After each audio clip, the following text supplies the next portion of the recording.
కనబడలేదా గోదారి తల్లి కడుపు కోత వినబడలేదా గోదారి నీళ్ల రక్తఘోష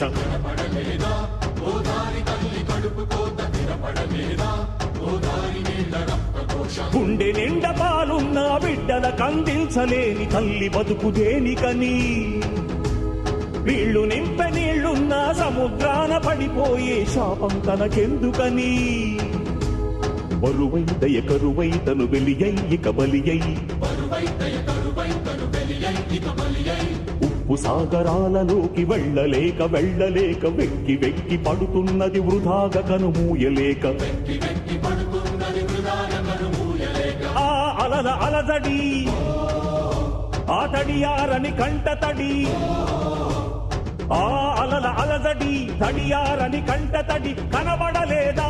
వినబడడం లేదా